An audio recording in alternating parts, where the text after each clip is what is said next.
Welcome to the CFA Society India podcast, where society members engage in conversations with industry experts to bring you unique insights. This podcast represents the views and opinions of the originally featured speaker and is posted with their express consent. The podcast is meant for educational purposes only. It should not be construed as research, recommendation, solicitation, or investment advice by CFA Society India. Now, let's dive into today's episode. Hello everyone, welcome to the CFA Society India podcast. My name is Jolly Balva CFA and I'm back with another episode on the series Economy and Asset Classes. India is the talk of the town as the global investing destination of the decade. And by some parameters, it is at a stage where China was around 2 decades back or so. In today's episode, we get into the details of the India growth story and we draw some parallels with China as well. Joining me today is an investment industry veteran who needs no introduction, Mr. Sunil Singhania, CFA. Mr. Singhania is the founder of Abakkus Asset Management, LLP, that manages nearly 25,000 crores in just 5 years. Abakkus Emerging Markets and Abakkus Growth Fund have both been rated as top-performing AIFs over a 3-year period. Prior to this, he was a global head of equities at Reliance Capital, and as a CIO of equities at Reliance Mutual Fund, he was managing nearly 80,000 crores. The schemes that he led, such as Reliance Growth Fund, grew over 100 times in under 22 years with his leadership. He was recognized as the best fund manager by Outlook Business in 2016 and 2017. Mr. Singhania is the first Indian elected to the CFA Institute Board of Governors and the first Indian member of the IFRS Capital Market Advisory Committee. He is a chartered accountant with an All India rank and a chartered financial analyst as well. He also served as the president of Goregaon Sports Club in Mumbai, and he is a prominent media presence featuring in CNBC's Wizards of Dalal Street and hosting Markets and More on ET Now. Sunilji, a very warm welcome to the podcast. It is an immense pleasure to have you. Thank you. CFA Society India is very close to my heart. I founded the society and was the president for 8 years. Absolutely. So, Sunilji, to set the context, every day we read estimates about India's economic future, and we are likely to be an upper middle income country in a decade or so. And we are also likely to be a rich country in like close to 3 decades. So how do you look at the size of the opportunity that India has today, and how fast do you think we need to move for these goals? Once again, thanks for having me here. It's always a pleasure. If you just go back, we got our independence in 1947 and it took us 60 years. So by 2007, we reached $1 trillion in economy. The next trillion happened in 9 years. The third trillion happened in like 6.5, 7 years. So in 75 years, we reached 3 trillion. And now as we speak, we are almost $3.7 trillion in economy. I think there is no doubt in our minds that we will be a growing economy, at least to the extent of 6.5, 7% every year. And if the world stabilizes and if we start to do what our Prime Minister has been targeting in terms of growth over the next few years, we should be, definitely a $7 to $10 trillion economy in the next 10, 12 years. And obviously by 2047, which is when we celebrate 100 years of our independence, we should, as you rightly said, be a developed economy. Now, from a potential perspective, so after 77 years, we are 3.7 trillion. In the next 7-8 years, we will be 7 trillion. So the kind of wealth which has been created over the last 77 years, the same wealth will be created over the next 7-8 years. And I think that is the size of opportunity and that is the potential of opportunity. The other thing is, as we speak, we are 1.4 billion people, of which almost 1/3 have income levels where they can afford some wants, but 2/3 are still struggling to meet their basic roti kapda aur makan, which is food, clothing and shelter. I think this ratio will also dramatically change. So in the next 10 years or over the next 10 years, we will be 1.5 billion people, of which almost 1 billion people will be in a position to afford some wants. And only 1/3 would be in that need kind of a base. And 1 billion people is almost equal to more than the population of North America and Europe put together. And I think that opportunity which we are talking about, I think at this point of time, we can't even enumerate. I think the sky is the limit. Interesting. So, if we look at, I mean, and you said that if the world stabilizes, that I mean, the global geopolitical risks have kind of risen as such lately. But this kind of reminds me of the period which was before 2008 in India, and the early 2000s boom, which was kind of driven by private capex. Now, the private sector has lately been deleveraging over a decade, although public capex has been huge lately. So, how do you look at these going forward? So on the public capex first, I think if you look at the budget which was presented last year, which was 2023, the outlay was 10 lakh crore, which is 1 trillion rupees, which is roughly 130, 140 billion dollars. The current budget 2024, which was presented on the 1st of February 2024, that allocation was increased by 11% to 11 lakh 11,000 crore rupees, which is 1.1 trillion rupees or approximately $140 billion.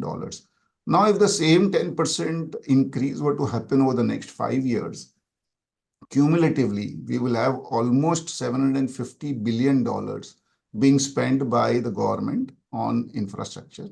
And that itself is more than the sum total of the last 77 years of spending, which we have done as a country since independence. So you can imagine what we have spent in terms of infrastructure over the last 77 years. More than that is going to be spent over the next 5 years.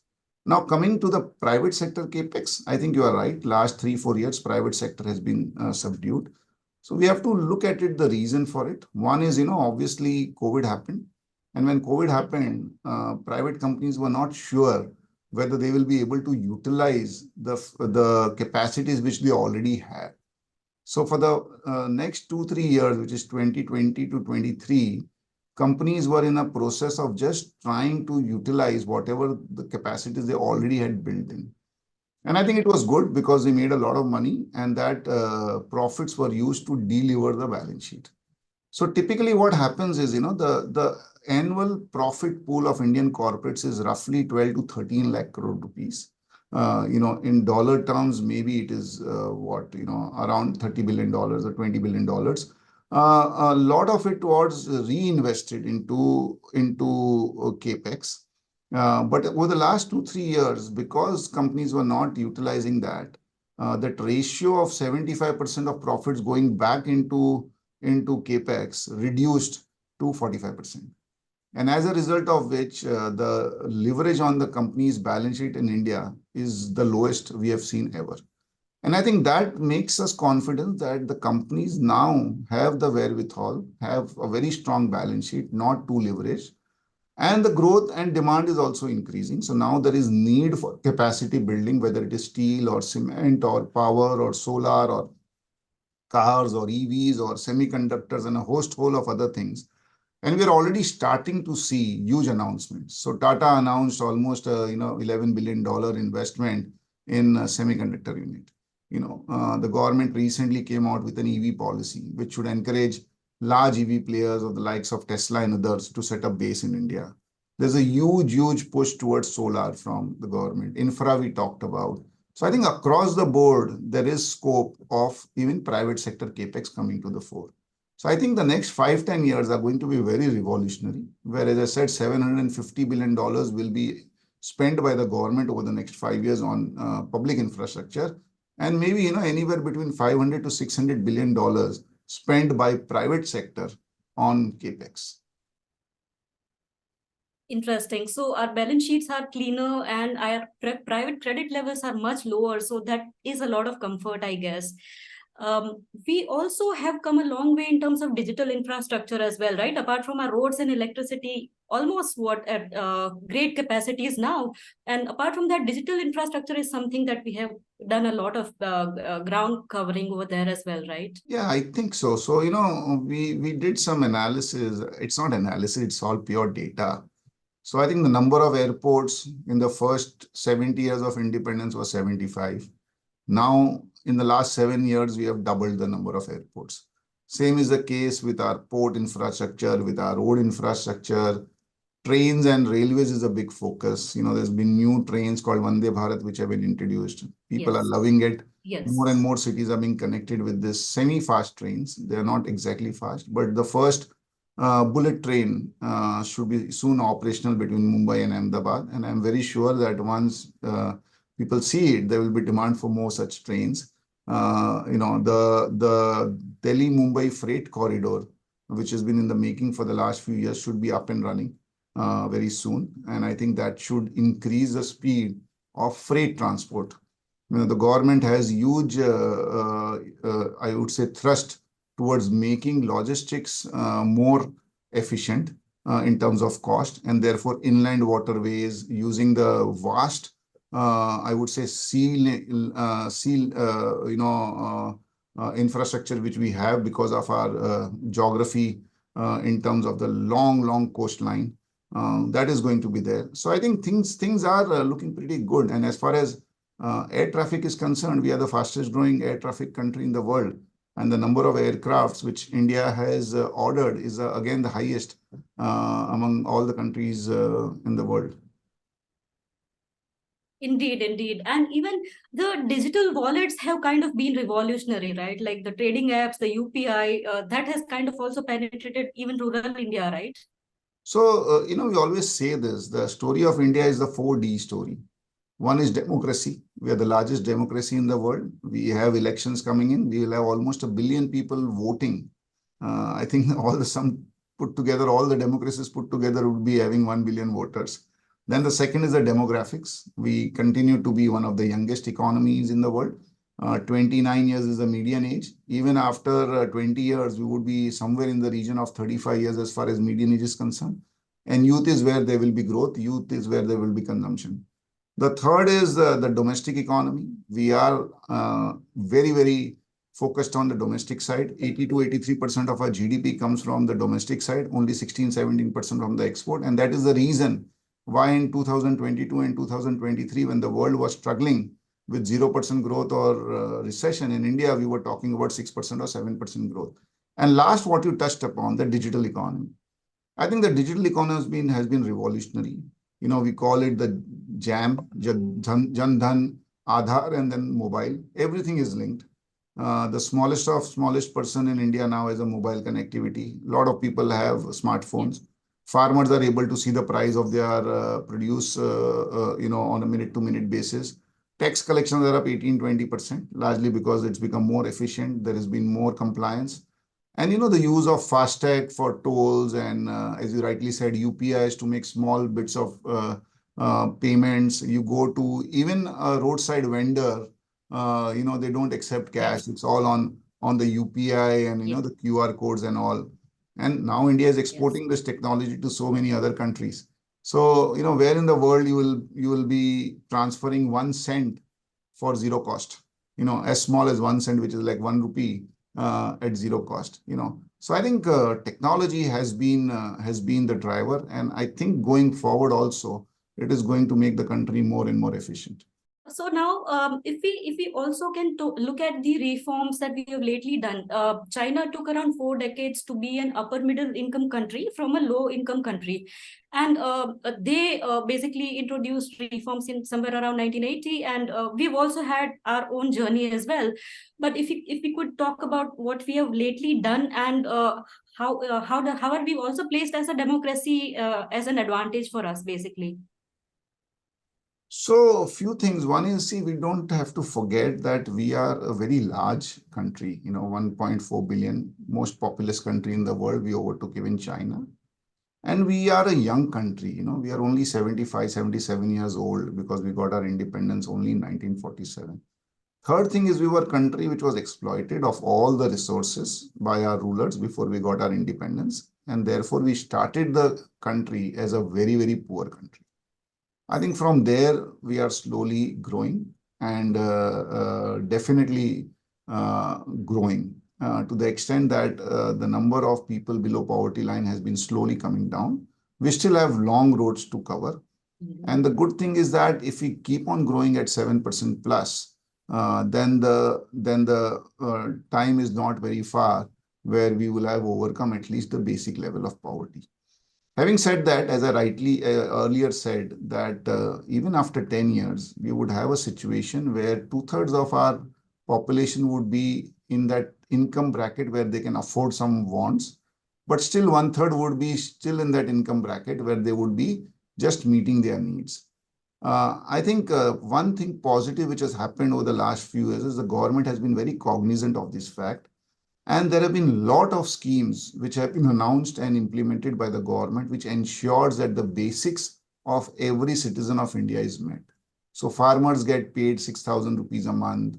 There is a lot of subsidy on food, on basic fuel, which the poor people have. There's a lot of focus on trying to provide sanitation, trying to provide drinking water to the general population, trying to provide electricity to everyone. In fact, the recently announced solar, policy will mean that almost 1 crore households, which is 10 million households, will get free power to the extent of 300 units a month. And I think that can again be very transformative. So I think it's going to be a combination of the growth in the economy as well as policies by the government to ensure that the basic needs of every citizen of India are met. The China's growth story as such, they had an initial period of a big boom in manufacturing and exports. We have certainly come a long way in bringing all these reforms. And now if we look at the development model, the investment from the government side, the business side, all seems to be coming in place and aligning. So how do you look at our scope of manufacturing and exports going forward? So it's a great question. See, India's economy has been predominantly services led.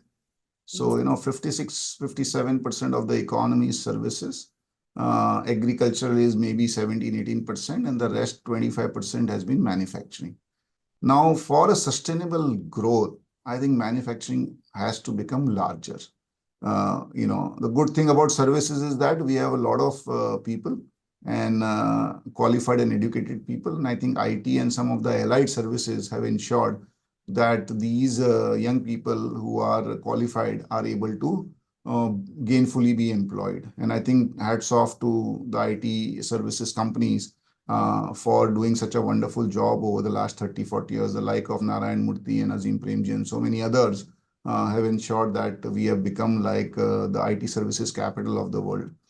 But from here on, the government also realizes that manufacturing has to be big. And that's why this whole push towards Make in India, and also incentives by way of lower income tax of 15% for new manufacturing units. PLI, which is the Production Linked Incentive Scheme, which has been given for almost 12-13 sectors. And I think it is working now. So we are one of the biggest consumers of televisions, air conditioners, refrigerators, and so on and so forth. But everything was imported. Now everything is being manufactured in India. We are the biggest consumer of cell phones in India, but everything was imported. Now Samsung has one of the largest facilities outside of Korea in India. Apple is producing almost 15-20% of all iPhones manufactured anywhere in India. And in fact, the exports of cell phones now is $1 billion a month. From being a net importer, we are now a net exporter of cell phones. Laptops have been banned to be imported from 1st January 2025. Consequently, Intel has tied up with 12 Indian manufacturers to make their laptops in India. So there will be laptops which will be manufactured in India. I mentioned earlier that the EV policy has been announced. So hopefully the likes of Tesla and some of the other major EV vehicle manufacturers would set up shop in India. We already have Tatas who have, broken ground in terms of setting up a fab unit, the semiconductor unit. Many more companies will be lined up. Hydrogen is a big thrust area. The likes of Adani's and Ambani's and other large groups are all setting up facilities to make green hydrogen. And it is possible that India becomes the hub and the biggest exporter of hydrogen. So imagine 10-15 years from now, instead of India importing energy in the form of crude, if this is successful, India will become a net exporter of energy via hydrogen. So I think a lot of these initiatives are happening. We'll have to give it time, and we will have to pray that all these things get done and hope for the best. And I think we will see manufacturing pick up in a big way. There is no doubt that there is opportunity even from a global perspective. China is becoming a little bit more expensive. Also, the world is a little bit wary of China for political reasons. And this whole concept of China plus one is really, really picking up. And there, along with some of the other countries like Vietnam and Indonesia and Malaysia, I think India also stands to gain. The other, I think, aspect would be the Europe plus one opportunity. Post the Russia-Ukraine war, energy costs shot up in Europe. Already manpower costs are very, very high. People availability is very low because that continent is aging with low population growth. And I think all that has meant that Europe as a bloc is becoming slowly non-competitive in everything related to production. And because, China to some extent is now not a natural ally, but a natural sort of, I would not say enemy, but some country which no one wants to be totally dependent on. I think even for India, Europe is also turning out to be an opportunity. So things are looking good. Now let us see, it is upon us how we execute and implement our manufacturing focus. Absolutely, especially after the COVID period when China was shut down for a long period. I think the world is not comfortable as such, and we are probably already seeing the effects of the China plus one policy, right? Like the exports in electronics, toy manufacturing, all these things. We are seeing a reasonably good shift of market share from China to India, right? Yeah, surely in every segment, but we still have a long way to go. It's like absolutely very nascent. Absolutely. Okay, now speaking about private consumption, and this is also like a big chunk of our GDP, almost close to 60%. So after COVID, it has still kind of not risen to the periods earlier. So how do you look at this trend going forward for vast masses of our population? So, to an extent, I think this K-shaped recovery was a reality. So post-COVID, as you rightly said, I think the lower strata of the population had issues because they couldn't work. There was almost a partial full shutdown from time to time. At the same time, there was an asset inflation. Equities did well and real estate did well and, gold did well. So people who already had assets, which were the rich people, they became richer. And therefore, over the last couple of years, we have seen massive demand for anything which is pertaining to luxury. In fact, there is shortage of Mercedes cars and so on and so forth. But on the mass side, two, three things hit us. One was obviously employment took some time to become normalized. And second is inflation was high. So a combination of these two led to reduction in the consumption on the mass side. Hopefully, things should start to improve. They are still not as buoyant, though there has been an uptick over the last 2-3 months in particular. Our view is that a combination of, inflation coming down, employment becoming normal or coming to normalcy, increased spend by the government. Even in elections, there is a huge spend, which also benefits, liquidity.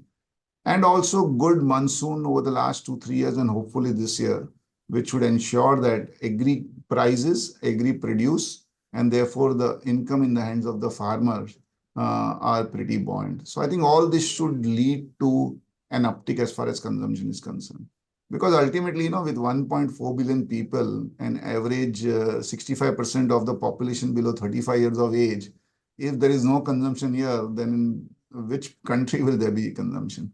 So we remain quite optimistic that we should start to see a revival of consumption, even on the mass side. Indeed. I think we have a big chunk of middle class, which is like just coming out of the pandemic woes. And now as things improve, this is, as you mentioned, I think spending and all is going to be very changed as compared to last decade. Earlier, the spend on food items was more, and now we are like also spending on recreation and all those things, right? Like we have international artists who are starting to come to India more often than before. This reminds me of Trevor Noah, who had come and he came to Bangalore and that was a fiasco. And But yes, I mean, jokes apart, things are changing in a very big way, I guess. Yeah. I think as we progress in terms of economy and income levels, you will have more and more discretionary spend. So, once your food, clothing, and shelter is taken care of, then you will like to look good, you will like to wear good, you will like to entertain yourself, go on holidays, eat outside in restaurants. I don't know about the fiasco, but we had Ed Sheeran in Bombay. And, I hope he was not here because it took me 2 hours to reach from one place to another. That was the kind of traffic we had that day. But these are aspirational things, and India, you can divide into maybe the upper layer, which is richer than most in the world, and then you have a huge upper middle class, the aspiring middle class, and obviously the one who needs support because they would qualify to be below the middle class. But as we progress, as I said, this pyramid will keep on shifting up towards middle class and upper middle class, and then the rich. And I think you're already seeing this. I think as we move forward, you'll see more and more of this. Very interesting. I mean, and at each level of the pyramid, also, we have huge size, right? So that's our biggest advantage as well. Okay, now if we could turn our attention to markets and valuations, firstly, the DIIs have had a kind of coming of age, and mutual funds in particular have seen record inflows. How do you see this going forward along with the rise in pyramid levels of spending, basically? Yeah. So I think, the mutual fund industry in India is actually 30 years old, if you actually see. The advent of private mutual funds happened in 94, 95. I've been associated with mutual funds since 2003. And at that point of time, we had to explain to the investor what is a mutual fund, what will happen to their investment, whether it is safe or not, how will you generate returns, and so on and so forth. But I think the maturity levels of investors have kept on improving with every passing year. And I think the entire ecosystem should be complemented for it, not only the mutual funds, the media, institutions like CFA Society and many others, distributors, wealth managers, and obviously the investors themselves. And I think as a result of which, this concept of systematic investment plan, which we fondly call as SIP, has become very, very popular. Now we get $2 billion of flows every month. So technically we get like $24 billion a year, which is a great number, but still has a lot of room, So if you look at India's economy at, say, $4 trillion in a couple of years, and if you take the household saving as 20%, not even 30%, you have $800 billion of savings every year. And even if half of it were to go in financial assets, you have $400 billion, which will have to go into financial assets. And even if 10% of that comes to equity market, it is $40 billion. So, doubling of this SIP book in the next 2-3 years definitely looks possible. The other thing is, Indian economy has done well, and as a consequence, Indian markets have done well. And investors have realized that long term, to beat inflation, you need something like equity also in their portfolio. So I think there is huge room for growth here. I'm very lucky that I'm in this business of asset management. I would say asset managers, wealth managers are in the right place at the right time. Indian investors who have kept faith in India over the last few years have created a lot of wealth. And we are very hopeful that the way economy is growing, more wealth is going to be created as we move forward. Indeed, indeed. There's just so much penetration yet to happen here, and awareness these days is just so high. Like, we have this cook here in Ahmedabad, and he has installed a trading app or a brokerage app, but it's a new startups app, and I was surprised. I was pleasantly surprised to know that he was aware about this app and he has started an SIP now. So very interesting stories behind these numbers. Yeah. A lot of new things are happening. Yeah. No, I think ecosystem in India is great, startups, young, educated, people coming into the mainstream. Earlier, a lot of young Indians used to go abroad with the intention of studying and settling there. Now many of them want to come back because this is where the growth is. So I think we are in a good situation. I know I can keep on repeating, but that's the bottom line. Indeed, indeed. If we talk about FIIs, the long India narrative seems to be a consensus view as of now, and but the foreign flows in equities do not seem to be matching yet. Of course, we have started having the sovereign debt inflows, but how do you look at the equity flows going forward? So as you rightly said, the narrative is that India looks exciting, but everyone has been waiting to find the right opportunity. But the fact is, what is good will never come cheap. And I think that has been the story of Indian markets. We are very hopeful and we are very confident that foreign investors will have to invest and will invest big time into India. They already have started looking at it. And it will not only be in the secondary markets, but also through the FPI route. Large companies are already setting up base in India. I mentioned to you about Apple and Tesla and so many other companies through the FDI route, which is putting up huge facilities. But even the portfolio investors have to be they're already there, but they will increase their weightage. So if you look at the global scenario, a lot of investors burnt their fingers in Russia. Yes. Europe is obviously a segment or a region where you are very clear that growth is not there. I don't think a lot of investors are looking at Europe. China, again, is a place where for the last 10 years, cumulatively, you had a negative dollar return. So, if you had invested $100 million in China in 2013, in 2024, that 100 million is worth less than 100 million. So it's been negative return. And I think India that way has stood out.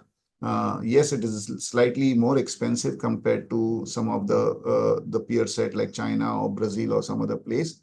But in a sense, we are also like Northern America, a lot of listed companies, a lot of sectors, a great ecosystem of entrepreneurship. Return on equities tends to be pretty high. And I think I'm very sure that foreign investors ultimately see that this is one country where there is visible 6.5–7% growth, which is the highest in the world. It is the largest democracy. It is, as I said, the best in terms of demographics. And a lot of new initiatives with a very stable government. We would be the only country which will have the same government for 15 years. You see what is happening to US or Europe, where leadership, there is a big vacuum in terms of very strong leadership. And I think this again will stand out. So it's a matter of time. Very interesting. So, and my last question basically comes from this fact. Now, we talked about the DIIs, the FIIs. The timing may vary, but overall, we are seeing a lot of influx of inflows going forward. How do you look at valuations panning out over a longer period? I mean, again, sounds like crystal ball gazing, but still, like, what is your sense of it?